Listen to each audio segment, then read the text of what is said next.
چلے آئے امتیاز، آپ کو میں اپنا لان دکھاؤں. تو ابھی اکتوبر ہے تو پھول ذرا کم ہیں. یہ تھوڑے سے اس کے بلیچنگ کے پھول ہیں.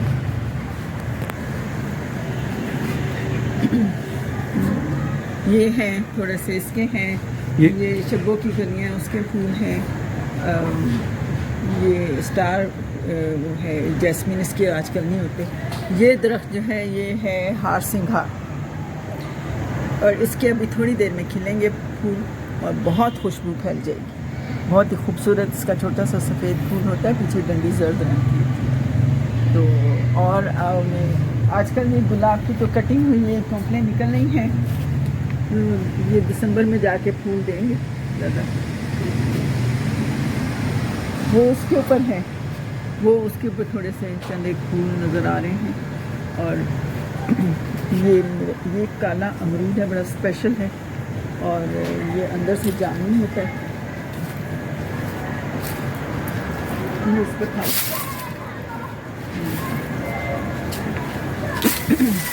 یہ کالا امرود ہے؟ ہاں کالا امرود ہے. یہ اندر سے جامنی ہوگا بالکل. اچھا. اور بڑے خوشبودار اور میٹھا ہوتا ہے. یہ انگور کی بیل ہے. یہ ساری کچڑی بیل ہے. یہ کالا انگور ہے. کالا انگور، کالا انگور ہے. اور یہ سامنے انجیر کا. جی جی، یہ انجیر تو ہم نے ٹیسٹ بھی کی تھی. ہاں یہ انجیر بہت میٹھی انجیر ہے. اور اس کے پیچھے وہ بڑا درخت ہے، وہ آڑو کا درخت ہے. بہت ہی رسدار اور میٹھے آڑو ہوتے ہیں اس کے. اور اس کے پیچھے میٹھا اور مالٹا اور موسمی جو بالکل چھپ گئے ہیں نا، یہاں سے نظر نہیں آ رہے. صحیح بات. ہاں آج کل بس یہ موسم. اس کو کیوڑا میرا خیال ہے پودا کہتے ہیں. عام طور پر یہ ہائی ویز کے کنارے لگا ہوتا ہے. یہ تھوڑا ذرا خشک علاقوں میں جہاں بارش کم ہوتی ہے وہاں پہ ہوتا ہے، مگر بڑا خوبصورت ہے. اور اس میں کافی عرصے کے بعد اس میں پھول نکلتا ہے. یہ وہ ہے ایلو ویرا، اس میں تو ہر سال نکلتے ہیں ڈنڈیاں پھولوں کی. اور یہ درخت ہیں بڑے خوبصورت ہیں دونوں. یہ وہ ہے سلور اوک، اس کے گولڈن رنگ کے پھول ہوتے ہیں.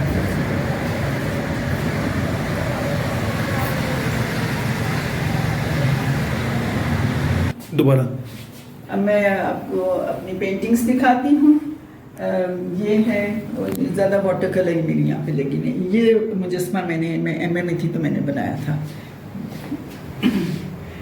سب سے بیسٹ یہ تھا، کلاس میں اول تھی میں. اور پینٹنگز ادھر روشنی کم ہے، ادھر کی پینٹنگز ادھر والی دیکھیں. یہ ہے ایک پینٹنگ، یہ ہے. اور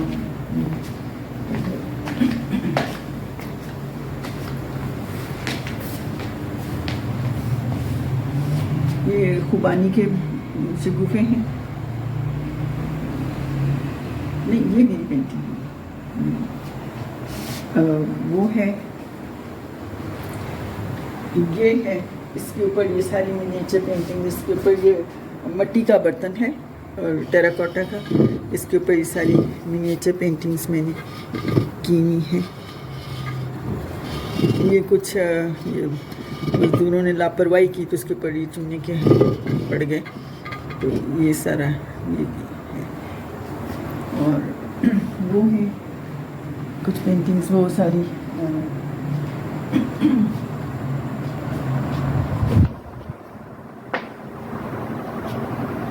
یہ میں اسلام آباد جاتے ہوئے ایک دفعہ یہ مجھے اس طرح سے نظر آیا تھا، بہت اچھا لگا. میں نے گھر آ کے نہیں آیا.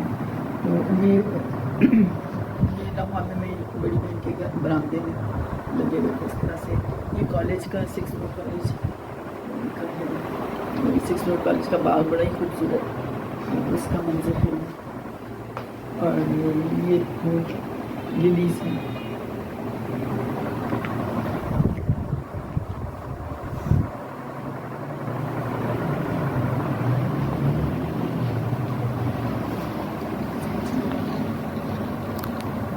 افسانوں کے بارے میں بتائیں. آپ کے نزدیک افسانہ کیا ہے؟ افسانہ ویسے تو ظاہر ہے کہ زندگی کا ایک مختصر سا ایک حصہ ہے جسے ایک چوکھٹے میں بند کر کے آپ اس میں اختصار سے ادیب پیش کرتا ہے، لیکن اس کا جو معنی ہے بہت وسعت رکھتا ہے۔ لیکن میرے نزدیک افسانہ جو ہے وہ زندگی کے سمندر کی گہرائی سے نکلا ہوا موتی ہے، بہت ہی آبدار، اور افسانہ نگار کی حیثیت ایک صدف کسی ہے کہ ویسے تو سمندر بہت سے قطروں سے بنتا ہے، یعنی بہت سے انسانوں سے، ان کے واقعات سے، زندگی کے حالات سے، لیکن اس میں سے کوئی خاص ہے قطرہ جو کہ ادیب کو بہت زیادہ متاثر کرتا ہے، اس کے ذہن میں بیٹھ جاتا ہے، ایسے جیسے صدف میں قطرہ بیٹھ گیا اور پھر وہ گہرائی میں جا کے تو اس کو اس کی نشو نما کر کے اور پھر اسے موتی کی شکل نکالتی ہے۔ واہ جی واہ، آپ نے تو بڑی افسانوی تعریف کر دی افسانے کی۔ رائٹنگ کا شوق کیسے؟ کیونکہ آپ آلریڈی مصوری کر رہی تھی، آپ کا رجحان اس طرف تھا۔ یہ لکھنے کا شوق بھی مجھے بچپن سے، یہ بھی میں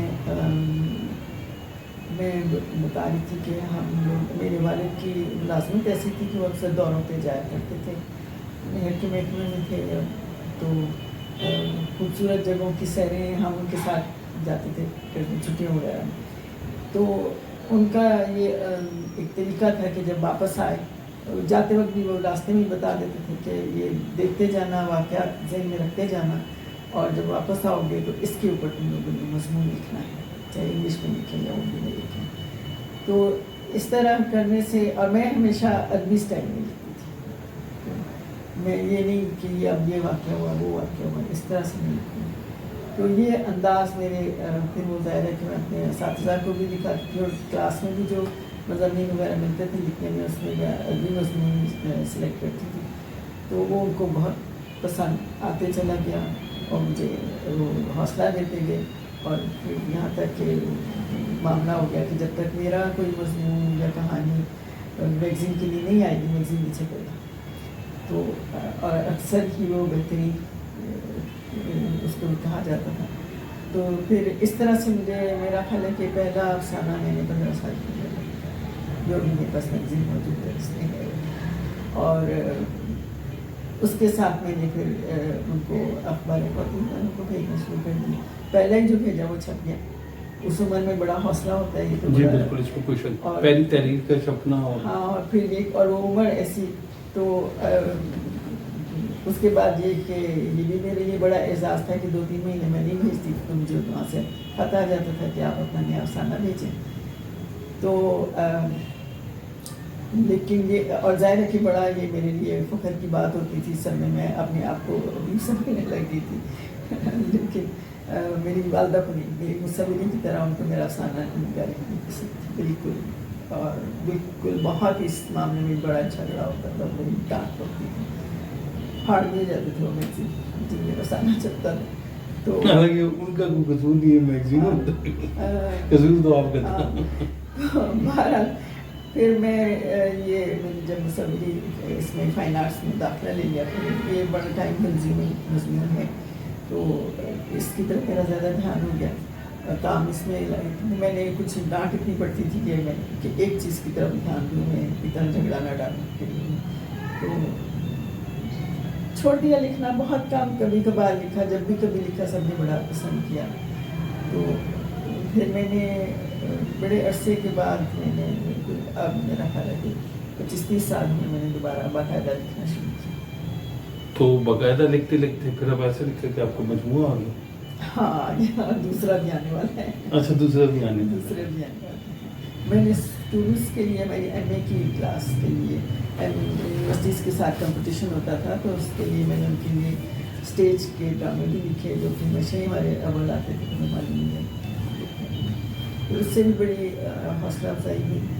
تو بہرحال وہ تو تھوڑے سے ہی لکھے ہیں، لیکن زیادہ تر افسانے لکھنے تو میرا شروع سے رجحان تھا۔ اچھا، آپا کی اور میری ملاقات جو ہے پی این سی اے کے ایک پروگرام تھا، ہم ڈرامہ کلاس میں اس وقت تھے، ایک پلے کر رہے تھے، اور ان دنوں میں وقار صاحب نے آپ کو بھی انوائٹ کیا تھا. کمپٹیشن تھا اسٹوڈنٹس کا بھی ایکٹنگ کا، تو اس میں میرے لکھے ہوئے اسکرپٹس کے اوپر وہ ایکٹنگ کرتی تھی، ڈائریکشن بھی میری ہوتی تھی. بالکل ایسے اور فرسٹ انعام مل جاتی تھی. نہیں ایسے ہی ہے. اور اس میں آپا سے میری ملاقات ہوئی. ظاہر بات ہے وہاں جب ایک دو ورک شاپس بھی ہوئیں اور وہ ریہرسلز ہوتی تھی، اور اس میں پھر ان کی ایک پلے تھا وہ سمی. ہاں اس سمی کی ہسٹری جو ہے وہ اس کے اوپر بڑی انٹرسٹنگ تھے. ہم ادب کے اسٹوڈنٹ ٹھہرے تو وہ تھوڑا سا انٹرسٹ ہوا، تو پھر ان سے پھر فیملی ٹرمز بن گئے. پھر آنا، پھر ہم نے پلان کیا کہ اور پروگرامز کریں. پھر ہم نے ایک ادبی اشرف الد کے نام سے ہم نے ایک ادبی تنظیم بھی کی. یہ جو اب جو انتصاب کہانی میں جو ہو رہا ہے آرٹ، اور ہمارے انتصاب کہانی واٹس ایپ گروپ میں جو ہو رہا ہے، کلر آرٹسٹ، پھول، رنگ، ادیب، شاعر، صداکار، یہ سب جو ہے یہ وہی تھا جو ہمارا وہیں سے شروع ہوا. وہیں سے شروع ہوا ہے. کچھ پروگرامز ہم نے کیے بھی، کبھی میڈم کے گھر ہو جاتے تھے، کبھی میرے گھر میں. تو وہ جتنے بھی آرٹ لورس تھے وہ آ جاتے. بلکہ بہرام طارق صاحب اس زمانے میں وہ بھی آئے تھے اور روش ندیم بھی آتے رہے ہیں. ہاں روش ندیم تھے صاحب جو ہیں بالکل ریگولرلی آتے تھے. تو وہ ابتدائی تھا سلسلہ کہ میڈم آرٹ کی اس وقت میڈم پلے مطلب لکھنا اتنا آپ کا نہیں آیا تھا منظر عام پہ. تو وہ سمی کے حوالے سے سمی مئی وہ ایسے تھا کہ جب میں امریکہ میں تھی تو ہماری یونیورسٹی میں ایک وہاں نوٹس بورڈ پہ کسی نے لگایا ہوا تھا. اس نے ایک گریک یونانی کہانی کا چھوٹا سا اس کا لکھا ہوا تھا. تو اس نے جو غیر ملکی طلباء تھے ان سے وہ مخاطب تھا اس اشتہار کہ آپ کو اگر یہ کہانی اپنے علاقے کی کسی کہانی سے ملتی جلتی لگتی ہے تو وہ لکھ کے مجھے بھیجا. تو میں نے اس کو اس میں نے غور کیا. وہ تھی یہاں پہ اس کا ترجمہ کیا ہوا ہے فاصلے میں موم کے پار. تو اس میں یہ ہے کہ وہ ایک شخص ہے، اس کو کسی وجہ سے بادشاہ ناراض ہوتے تو اسے جلاوطنی کے اسے سزا ملتی ہے اور سمندر پار جزیرے میں بھیج دیا جاتا ہے. اور اسے کہا یہ جاتا ہے کہ تم آ سکتے ہو واپس، لیکن نہ زمین کے ذریعے اور نہ ہی تم پانی کے ذریعے واپس آ سکتے ہو. اور وہ اپنا بیٹا ساتھ لے جاتا ہے. تو وہ پھر بڑے سالوں کے بعد کچھ عرصے کے بعد سوچ کے اس کی سمجھ میں ہی آتا ہے پرندوں کو دیکھ کے کہ ہم پر اکٹھے کر کے موم سے ان کو جوڑ کے پر بنا لیتے ہیں اور ان سے اڑ کے ہم پار اپنے پہنچ جاتے ہیں. تو اس سے پہلے وہ ہر وقت بیٹھ کے اپنے علاقے کو دیکھتا رہتا تھا، اپنے بیٹے کو بتاتا رہتا تھا، یاد کرتا رہتا تھا، روتا رہتا تھا. اب وہ جب پر بناتا ہے، اڑتے ہیں دونوں، تو اپنے بیٹے کو وہ کہتا رہتا ہے کہ تم نے زیادہ اونچا نہیں اڑنا ورنہ ہمارے سورج کی تپش سے موم پگھل جائے گی، پر گر جائیں گے اور تم ڈوب جاؤ گے سمندر میں گر کے. تو ایسا مت کرنا. خود تو وہ اڑ کے پہنچ جاتا ہے دوسری طرف اپنے وطن. لیکن وہ بچہ جو ہے وہ جو نئی اس میں اس کو جو ایک تو یہ کہ والدین کی بات نہیں ماننی، اور جو ایک نئے اس کا شوق ہوتا ہے، اس کے اندر اپنے بے تحاشا اعتماد، جوانی کا جنون جو ہوتا ہے، جوانی کا جنون ہے، اور ہاں اور پتہ نہیں ہے کہ اس کا نتیجہ کیا نکلے گا. نتیجے سے وہ خبر ہے ناواقف ہے. تو وہ نہیں مانتا اور وہ اس میں اونچا ہوتا ہے اور وہی ہوتا ہے اس کے ساتھ کہ پر اس کی گر جاتے ہیں اور وہ گر کے سمندر وہ ڈوب جاتا ہے. اور باپ بیچارہ جو پہلے اپنے وطن کو دیکھتا رہتا تھا اب وہ وہاں بیٹھا سمندر کی لہروں کو دیکھ کے روتا رہتا ہے کہ بیٹا گنوا دیا. اور یہی بات اس میں ہے سمی کی کہانی میں، جو اس کے گیت سے مجھے سمجھ آتی ہے کہ وہ ایک ماں کی ایک جوان بیٹی ہے. تو وہ جو ہے وہ گھر کے کاموں میں دلچسپی نہیں لیتی اور وہ ہر وقت باہر نکل کے تجربہ کرنا چاہتی ہے، ہواؤں کے پیچھے بھاگنا چاہتی ہے، اور یہ سارا علامتی ہے. تو گھٹائیں اسے بڑا اپیل کرتی ہیں اور وہ ماں اس کو منع کرتی رہتی ہے کہ ایسے کرو گی تو یہ نقصان ہوگا، ایسے کرو گی تو وہ نقصان ہوگا. اور جیسے کہ وہ کہتی ہے کہ اونٹا بے کر ٹنیاں نسنی، اونٹا باغ جاڑیاں نسنی.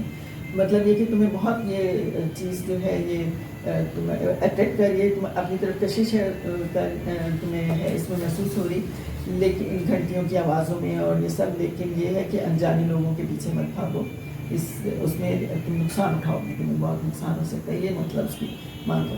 مگر وہ بچی نہیں مانتی ہے اور وہ اسی طرح سے گھر سے نکلتی ہے، ہواؤں کے پیچھے بھاگتی ہے، مطلب اپنی خواہشات کے پیچھے، اور وہ اسے اڑا کے لے جاتے ہیں، وہ گم ہو جاتی ہے، کہیں تباہ ہو جاتی ہے.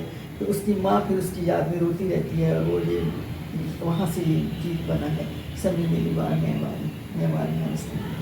تو یعنی اس کا مطلب یہ کہ سمی کے اوپر معماری کی اس نے پیار کا، مطلب سمی اس کا نام ہے نا، تو ماں یہ کہہ رہی ہے نا کہ اے سمی میں تم پہ واری، میں صدقے جاؤں اپنی بچی کے، کہ یہ اس دکھ میں اب وہ کہہ رہی ہے کہ میں صدقے جاتی، میں تمہیں کاش بچا لیتی کہ تم اپنی اس طرح خواہشات کے پیچھے بھاگے. کہ بڑی یہ سمبولک اور سمبولک عام سی کہانیاں. ہر اس قسم کے اکثر بچے جو ہیں جو ان باتوں پہ دھیان نہیں دیتے، جو انہیں اس قسم کے اپنے تجربہ تجربہ کرتے ہیں اور پھر نقصان اٹھاتے ہیں. تو یہ کہانی بھی وہ کہانی بھی اسی موضوع پہ ہے بنیادی طور پر، اور تھیم دونوں کا ایک ہی ہے نا. ایک ہی ہے. تو میں نے اس طرح سے پھر کیا تھا کہ دونوں کو اوور لیپ کیا تھا، کبھی ایک سین اس کا آ جاتا تھا، ایک سین اس کا. یہ پی این سی اے میں کیا تھا اسٹوڈنٹس کے اوپر، اور اس میں ہم نے بالکل آپ کو اس میں ملا تھا، انعام بھی ملا تھا، اور اس کو بھی ایکٹنگ پہ اول انعام ملا تھا. ڈائریکٹ بھی میں نے خود ہی کیا تھا سارا، اس کی پروڈکشن بھی سب. بالکل ایسے. تو وہ بھی بہت کامیاب رہا تھا. جی بالکل ایسے کیا تھا لوگوں کو بہت زیادہ. تو ابھی آپ نے اپنی کتاب میں جو آنے والی کتاب ہے اس کے ڈرامے آپ کے ڈرامے، اور اس میں کچھ اور بھی مضامین. ٹھیک ٹھیک ٹھیک. تو یہ کتاب جو ہے اس کے بارے میں بتائیں کہ یہ مجموعہ جو ہے آپ کا، اس کا یہ میرے افسانوں کا مجموعہ ہے جو چھپتے رہے ہیں ادب لطیف میں، کچھ ادب لطیف میں چھپے ہوئے ہیں، اور ایک فنون میں، اور نرنگ خیال میں، اور کچھ جو ہیں کہیں بھی نہیں چھپے، کچھ ایسے ڈیورجن قسم کے افسانے. تو یہ میں نے اس کا انتصاب آپ نے کس کے نام کیا؟ اپنے دادا کے نام. ہاں ہاں ہاں ہاں ہاں. جن پہ مجھے بہت فخر ہے کہ میں ان کی پوتی ہوں، اور اس بات پہ بھی بہت فخر ہے کہ میں ان کی بہت ہی لاڈلی ہوتی ہوں. یہ پرائڈ تو ایک الگ ہے ہی ہے. وہ جب میری والدہ خاص طور پر مجھ پہ ناراض ہوتی تھی، اپنی مرضی کرتی ہے، تو دادا بڑی کیا کرتے اسکیپ وہ کرتے، وہ کہتے تھے کہ یہ میرا نام روشن کرے گی، اس کو تنگ مت کیا کرے. اچھا، آپ کا افسانہ جو ہے اس جو میں نے پڑھے ہیں اس میں مجھے کہانی جو ہے وہ موجود نظر آتی ہے، جیسے میری پینٹنگز میں آپ کو حقیقت نظر آتی ہے. جی. تو میں نے یہ پوچھنا تھا کہ آپ تو ایبسٹریکٹ پینٹنگ بھی کرتی رہی ہیں، اور اب آپ جو ہے ادب میں جو ہے وہ کہانیاں لکھ رہی ہیں. تو آپ کو ویسے تو میں نے کئی چیزیں ایسی دیکھی ہیں آپ کی جو سمبولک ہیں، اس میں بھی سمبولک چیزیں ہیں، اور تشبیہات، میٹافورز، اور آپ نے وہ استعمال کی، لیکن کہانی اپنی جگہ برقرار رہی ہے. تو آپ پینٹنگ میں ایبسٹریکٹ کرتی نہیں ہیں، تو چائنیز مٹیریل میں میں نے کیے میں. تو آپ کیا کہتی ہیں کہ اس میں آپ کو لکھنے کا موقع ملا، یا ایبسٹریکٹ آرٹ جس کو ہم علامتی کہتے ہیں، افسانہ ہو گیا، یا ہم 2-3 قسم کے افسانے کی جو ہے وہ اسلوب ہیں؟ میں اپنے آپ کو روکتی نہیں ہوں. مجھے اگر کوئی اس طرح سے ایک ہے اس میں بھی افسانہ ایسا علامتی، تو لیکن یہ ہے کہ مجھے اگر یہ کہا جائے کہ مصوری کے معاملے میں بھی، اور اپنے اس کے ادب کے معاملے میں بھی، مجھے اگر رومانوی کہا جائے تو ٹھیک ہے. میرا خیال اس میں آتی ہوں، کیونکہ مجھے ایبسٹریکشن بہت زیادہ اپیل نہیں کرتی.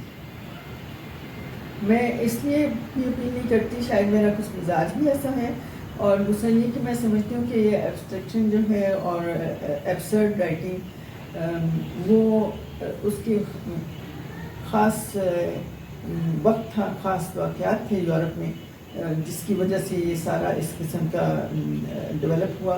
اور پھر یہ بھی ایک تو تجربہ بھی کرنا تھا کہ کیمرے کی وجہ سے وہ حقیقت نگاری کی اہمیت نہیں رہی. تو مگر وہ کچھ نیا کرنا چاہتا تھا، فنکار نیا کرنا چاہتا تھا، نئی تو اس لیے ہم نے یہ ہوتے ہوتے یہ ایک دم سے پلان کر کے نہیں ہوا، یہ آہستہ آہستہ ہو گیا، ایبسٹریکشن کی طرف آ گئے. تو وہ بہت سا ہمارے مزاج میں ہمارے ساتھ بہت برا ہوا ہے، اس میں کوئی شک نہیں. جب پارٹیشن ہوئی ہے، مطلب ملک جب بنا ہے، آزاد ہوا ہے پارٹیشن، تو صرف پنجاب کا ہی میں کہتی ہوں اور کشمیر کا، باقی تو میں اس کو پارٹیشن نہیں کہتی، پاکستان کے بننے یہ نہیں ہے پارٹیشن. تو لیکن اس میں ان اوقات میں بہت ہی انسانیت سوز واقعات. جی بالکل. لیکن جو ہمارا مذہب ہے جو ہمیں سکھاتا ہے، وہ ہمارا ذہن، میں سمجھتی ہوں ہماری بحثیت قوم وہ نہیں بنا جو یورپ میں ورلڈ وارز کی وجہ سے بنا. جی. تو جس طرح سے وہ اپنی تہذیب سے، اپنے اخلاق سے انتہائی مایوس ہو گئے تھے، اس طرح سے ہم نہیں ہوتے ہیں مسلمان جو. تو اس لیے میں سمجھتی ہوں اگر ہمارے لوگ کرتے بھی ہیں تو نقل ہی کرتے ہیں، وہ ہم پہ ہمارے اندر پیدا ہوتا نہیں ہے. ہمارا حقیقت کے ساتھ تعلق قائم رہتا ہے، ہمارا یقین رہتا ہے خدا میں، زندگی میں. تو اس لیے میں اس کی طرف اتماعی نہیں ہوتی، اور یونیورسٹی جو کوئی کرتے ہوئے اکثر مجھے مصنوعی لگتا ہے. آپ کہتی ہیں کہ کہانی میں لکھنا، کہانی میں رہنا، کہانی ہونی چاہیے میرے خیال میں. مجھے جو میں پڑھتی بھی ہوں ادب، اس میں بہت کم ہے کہ جو مجھے کمپلیٹ ایبسٹریکشن اپیل کی ہو، خاص طور پر اس میں ادب. ورنہ ہے نا مجھے اس میں کوئی نہ کوئی کہانی، اور وہ جس انداز سے بتائی جاتی ہے وہ اصل چیز ہے. اور وہ بعض ایسی ہیں جو مجھے مدتوں پہلے میں نے کبھی پڑھی تھی، آج تک ذہن میں بیٹھی ہیں. لیکن جو میں نے ایبسٹریکٹ قسم کی جو پڑھے ہیں وہ میں سے مجھے کوئی بھی یاد نہیں ہے. بہت اچھی بات ہے. کہانی وہ جو یاد رہ جائے. ہاں بالکل. شعر وہ جو یاد رہے. بالکل جو یاد رہے، جو اتنا آپ کو دل کو لگے، اتنا زیادہ آپ کو اپیل کرے کہ یاد رہ جائے، مدتوں یاد رہ جائے. اب ایسے ایسے شعر ہیں، ایسے ایسے افسانے ہیں کہ اس وقت تو سوشل میڈیا تھا نہیں. آج سے ایک صدی پہلے یا آدھی صدی پہلے دیکھ لیں، غالب کے دور میں تو کوئی اتنی ترسیل تھی نہیں، ذرائع ابلاغ اتنا تیز تو نہیں تھا. اور کہاں کہاں مطلب سرحدیں تھیں، بارڈرز کو آپ کیسے کراس کریں گے، لیکن وہ کسی نہ کسی حوالے سے پہنچ گئی اور لوگوں کو یاد بھی رہی. آج تک یاد ہے. آپ دیکھیں کہ اور یہ جو اس قسم کی چیزیں اب اتنا زیادہ ہے، تو زیادہ تر جو ہے میں کہوں گی روش ہی ہے. لیکن اب بعض ایسے شاعر ہیں جو غالب تو بہت بڑا نام ہے، اس کے علاوہ بھی بہت لوگ ہیں. اور فوک اس میں آپ کو شاعر کا پتہ بھی نہیں ہوتا، یہاں تک کہ گانے والے کا بھی نہیں پتہ ہوتا، لیکن اس کے اندر اتنی دانش ہوتی ہے کہ وہ آپ اتنے متاثر ہوتے ہیں کہ ان لوگوں کے بارے میں کہا جاتا ہے کہ یہ بڑی کی کیا بات ہے. اور وہ بھی جن کے ذریعے آپ تک یہ بات پہنچتی ہے، وہ بھی اکثر پڑھے لکھے ہمارے لحاظ سے نہیں ہوتے، مگر وہ بات ہم تک جب پہنچاتے ہیں تو ہم سوچتے حیران ہی ہو جاتے ہیں کہ کیا اعلیٰ بات ہے. یعنی وہ آپ کی سوچو کہ واہ کرتے ہیں نا، جو ڈر ہوتے ہیں وہ واہ کرتے ہیں اور دل کو لگتی ہے، اور آپ سوچنے پر مجبور ہو جاتے ہیں کہ یہ اگر کہ آپ جانتے نہیں ہیں، اس کا کوئی نام نہیں ہے، کوئی فیم نہیں ہے، لیکن متاثر کن بات ہے. اب جیسے شاعروں میں ویسے تو ظاہر بہت بڑے بڑے نام ہیں، بہت میں کسی ایک پہ نہیں رکھتی کہ مجھے یہ پسند ہے وہ پسند ہے. اب ظاہر اس میں تو خاص طور پر کیا کہیں گے کہ یہ آرٹسٹ پسند ہے، اس طرح تو نہیں ہو سکتا. لیکن میں ایک مثال دے رہی ہوں، جیسے منظور جھلا شاعری بہت پسند ہے، بہت زیادہ پسند ہے. اور میں حیران ہوتی ہوں کہ وہ شخص ایک ٹوکری لے کے سر پہ رکھ کے سبزی بیچتا تھا، اور کیا اللہ نے اس کو ذہن دیا، کیا سوچ ہے اس کی، کمال. یہ جو ملتان میں رہتے ہیں؟ نہیں، منظور جھلا، جس کے وہ ہے نہ دل دیں گی بے دردی، پنجابی شاعری جو ہے ساری. اور وہ یہ جو ہے کیا ان کا نام ہے، طارق رائٹر جو مستنصر حسین طارق، وہ بتاتے ہیں کہ ان کے گھر میں یا ان کے جو بڑوں کی دکان تھی، وہاں پہ وہ سر پہ ٹوکری رکھی ہوئی سبزی کی بیچنے آتا تھا، دھوتی پہنی ہوئی بنیان پہنی ہوئی، اور اپنے ہی گیت کو گاتا ہوا. تو وہ سن کے حیران ہوتے تھے. اب جب پتہ چلا کہ یہ خود بول کہتا ہے تو اس طرح وہی پرابلم اس کو لے کر آئی، اور پھر میرا ٹی وی پر، اور اس نے بہت سے اس وقت ریشما نے اکثر گائے ہوئے ہیں، مجھے نے گائے ہیں اس کے گانے، منظور جلا کے. وہ تو کمال ہے اس کا جو ہے. یہ ایک تو یہ ہے نہ دل دیں گی بے دردی نہ خود بغیر پورنا کی، اور جو ہے اور بہت سے آپ میجورٹی ریشما نے جو گائے ہیں وہ جو ہے ڈولیے میں جانا پردیس، میرا خیال ہے وہ بھی اسی کا ہے. اچھا مجھے آئیڈیا نہیں کہ وہ، لیکن میں آپ کے اس سے سن رہا تھا. باقی ظاہر بات ہے پنجابی شاعری بھی اپنا ہی اثر رکھتی ہے، وہ اس میں جو ہے، اور آپ کا پسندیدہ شاعر ہے وہ، اس کا کلام آپ کو پسند ہے. مطلب یہ میں کسی یہ نہیں کہہ سکتی کہ وہ ہی میرا پسندیدہ نہیں ہے، مگر لیکن پسندیدہ لسٹ میں وہ ہے، بالکل ہے. اور وہ حیران کر دیتا ہے جب ہم سمجھتے ہیں کہ نہیں کوئی ڈگری ہونی چاہیے، کوئی پڑھا لکھا ہونا چاہیے. مطلب آپ جو ہیں استاد دامن ان کا بھی ہے، وہ بے شک کسی اسکول سے اس طرح سے نہیں پڑھے، وہ ڈگری نہیں کی، لیکن وہ ویسے خود بہت اس نے پڑھا ہے انسان. لیکن یہ تو ایک ایسا شخص تھا جس کا اس طرف سے بھی تعلق. آپ بہت بیسک فوک وزڈم کی بات کر رہی ہیں کہ ہاں بات کرنے والا تو بڑے بڑے لوگ ہیں، کہنے والا کہہ جاتا ہے کہ بات جو ہے وہ، اور سننے والے سن لیتے ہیں اور سمجھ لیتے ہیں. میڈم کا نے ایک آئیڈیا مجھے دیا تھا، وہ بعد میں ہم نے پاکستان ٹیلی ویژن میں نے اس کے اوپر وہ پروگرام بھی کیا اسٹریٹ پیپل کے نام سے. وہ میڈم انیلا شاہین نے اپروو کرایا غالباً، اور اس زمانے میں اس کے 2 ایپیسوڈ بھی ہوئے. وہ بعد میں سمیع الماس صاحبہ نے اس کو پروڈیوس کیا، اور وہ میں نے ہی ساری اس کی ریسرچ اور اس کا اسکرپٹ اور ابتدائی جو ساری چیزیں تھیں، ریٹن ورک سارا میرا ہی تھا. اس کے 2 ایپیسوڈ ریکارڈ بھی ہوئے، لیکن بدقسمتی کہ وہ آن ایئر نہیں ہو سکا. تو وہ میڈم کا ہی تھا آئیڈیا تھا بیسیکلی، اور پھر اس کو میں نے ڈیولپ کیا. انہوں نے ہی میری توجہ دلائی تھی کہ اصل میں ان کے گھر کے پاس جو ہے وہ باہر ایک جامن بیچنے والا آتا تھا. تو چونکہ اب بات ہو رہی ہے ہسٹری کی، اور تو یہ 2003-04 کی بات کر رہا ہوں میں. تو اس سے پہلے میڈم نے کہا کہ میں ان کے گھر گیا تھا تو وہ کوئی جامن بیچنے والا تھا. وہ کہہ رہا کہ جامن کیا کالے راجامن، ہاں کچھ ایسے کر کے اس نے بنایا ہوا تھا کچھ جامن کھٹے میٹھے آتے، جامن گرمی دی دوا جلدی آ. وہ آپ نے بتایا مجھے امتیاز اس کے اوپر کرو کہ یہ ہماری مٹتی ہوئی ثقافت ہے، یہ ہمارے یہ جو کلچر میں یہ جو. پھر اس کے اوپر میں نے ریسرچ کی، آئیڈیا ہی نہیں کا تھا، تو انہوں نے مجھے دیا کہ آپ اس پہ کام کریں. پھر میں نے جب اس پہ کام کیا، ریسرچ کی، تو وہ گولا گنڈا اور وہ روئی جو ہے کینڈی، کیا کہتے ہیں کینڈی فلاس، وہ اس طرح بہت سے آپ دیکھیں لوگ.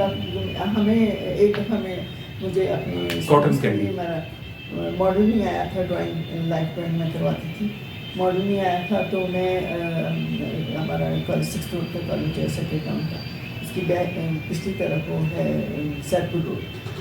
تو میں نے کہا کوئی بات نہیں، ٹھہرو میں لے کے آتی ہوں ماڈل. میں وہاں جا کے کھڑی ہوئی سڑک پہ کھڑنے کے لیے، تو وہاں پہ ایک ملنگ ناچ رہا تھا، سرخ رنگ کا اس نے چوڑا پہنا ہوا، من کے اور پیروں میں گھنگرو اور چمٹا پکڑا ہوا، وہ بجا رہا اور وہ گا رہا، اتنی اونچی پاٹدار آواز اس کی، اور وہ گا رہا اور اسے اپنی ہی دھن کے اوپر وہ ناچ رہا تھا.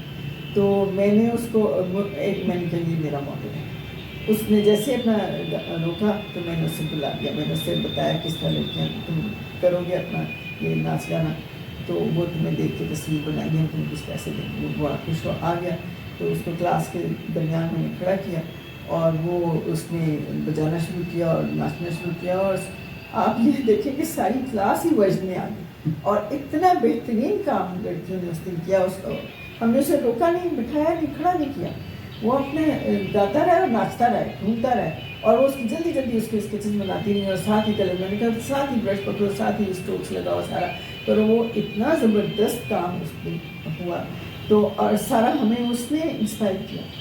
پروڈکٹیو کام ہو گیا. پروڈکٹیو کام ہو گیا اور وہ اس کی جو شخصیت تھی, اس کا حلیہ تھا اور اس کا لطیف تھا, اس نے ہمیں اتنا انسپائر کیا. اس کے ہاں ہمارے کلچر کی چیزیں ہیں نا, یہ کلچر کے رنگ ہے نا, اس میں کلچر بھی آ گیا, اس میں ہماری ثقافت, تہذیب, وہ میں اس لیے شکریہ ادا کر رہا تھا کہ انہیں کا تھا. اب وہ بدقسمتی کہ وہ آن ایئر نہیں جا سکا, لیکن اس کے 2 ایپیسوڈ جو ہیں وہ سمیع الماس تھی پروڈیوسر, تو انہوں نے اس کو ریکارڈ بھی کیا تھا, لیکن وہ آن ایئر جا نہیں سکا. پر اس کے علاوہ ہمارے پلے کے حوالے سے بھی بہت زیادہ ڈسکشنز ہوتی رہتی تھی, ادب کے حوالے سے بھی ڈسکشن ہوتی رہتی تھی, اور ہمارا یہ ایک ہوتا تھا مقصد کہ ہم آرٹسٹوں کو, ادیب شاعروں کو اکٹھا کریں ایک جگہ پہ اور ہم ڈسکس کریں, مکالمہ کریں. تو یہ سلسلہ ہمارا چلتا رہا تھا. بڑا اچھا سلسلہ رہا تھا. اس میں بہت سی میری اسٹوڈنٹس بھی آیا کرتی تھی, جی بالکل اس کا بھی ذکر کر رہے تھے, جی وہ بھی آتی تھی. اور اس سے یہ کہ نئی نسل سیکھتی ہے بہت کچھ, اور ہم بھی ایک دوسرے سے سیکھتے ہیں. یہ کوئی ضروری نہیں ہوتا کہ آپ ایک خاص عمر تک سیکھتے ہیں, آپ مرتے دم تک سیکھتے رہتے ہیں. جی بالکل ایسے ہی. تو اب آپ کی ہم اس کا انتظار کریں. میرا آخری سوال آپ سے یہ ہے کہ اتنا سیکھا آپ نے اور سکھایا بھی, تو اب کیا کر رہی ہیں؟ کیونکہ ابھی بھی کوئی کلاسز وغیرہ لیتی ہیں یا مجھے کچھ سکھا دیں تھوڑا بہت؟ اگر ہاں ضرور بالکل اسی طرح سے مجھے کوئی اگر کہتا ہے تو میں, کیونکہ میں باقاعدہ کلاسز نہیں لیتی, فیس لینے کے میں حق میں نہیں ہوں. تو یہ ہوتا ہے کہ اب یہ کہ کچھ تھوڑی سی عادت بھی ایسی ہوگی. یہ میرے بہت سے شوق ہیں جو اس وقت نہیں ہو سکتے تھے. اس میں گارڈننگ ہے سب سے بڑا, اس وقت میں نہیں کر سکتی تھی. اس کالج کی گارڈننگ کی میں انچارج رہی ہوں ہمیشہ ہی, سوائے ایک جگہ پہ. تو یہاں پہ اب اپنے گھر میں گارڈننگ میں کافی وقت لگتا ہے اس میں, اور اس کے علاوہ میں کوئی نہ کوئی پینٹنگ, کوئی اسکیچنگ کرتی ہوں, اور لکھنے لکھانے کا بھی کچھ نہ کچھ میں کرتی ہی رہتی ہوں. لیکن کو بہت زیادہ اپنے آپ کو پابند نہیں کیا ہوتا کہ ہر روز ضرور کچھ نہ کچھ. آرٹسٹ تو اپنے مزاج کے ہوتے ہیں نا, موڈ کا ہے تو کام ہو گیا. اور اس کے علاوہ مجھے سیر و سیاحت کا شوق ہے, تو وہ بھی میں کہیں نہ کہیں نکل جاتی ہوں. ہاں یہ بھی ہے. ابھی ریسنٹلی آپ ترکی ہو کے آئیں, کیسا رہا وہ آپ کا ٹرپ؟ بڑا اچھا رہا. ویسے تو ترکی بڑا خوبصورت ملک ہے, بڑا صاف ستھرا ملک ہے. یہی تو دیکھ کے ہمیں ہوا کہ وہ بھی مسلمان ہیں, ہم بھی مسلمان ہیں, تو ہم کتنا کرنا چاہتے ہیں. یہ بہت بڑا عذاب ہے. مجھے نہیں سمجھ آتی. اب کیا کہیں, ساری دنیا ہی کہتی ہے, گلا ہی کرتی رہتی ہے ہر وقت کہ ہمارے ملک میں یہ, مطلب جس انٹرویو جس سوشل میڈیا پہ اٹھائیں تو وہ ملک کی جو ہے وہ کوئی نہ کوئی کسی نہ کسی حوالے سے یہ بات نکل آتی ہے.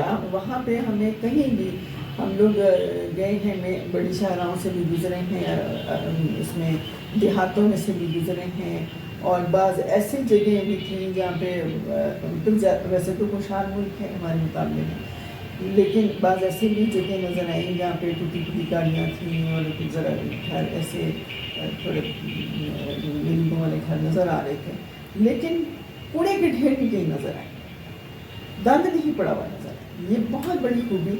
اور ویسے یہ ہے کہ باغ, انجیروں کے باغ, اناروں کے باغ, تو کچھ اس پہ افسانہ بھی اب آ رہا ہے, وہ سفر نامہ بھی آ رہا ہے. سفر نامے کا میں اس ہمارا یہ میرے جو پہلے میں جہاں جاتی ہوں, کس کس کنٹریز میں گئی ہیں ذرا بتا دیں ایک دفعہ.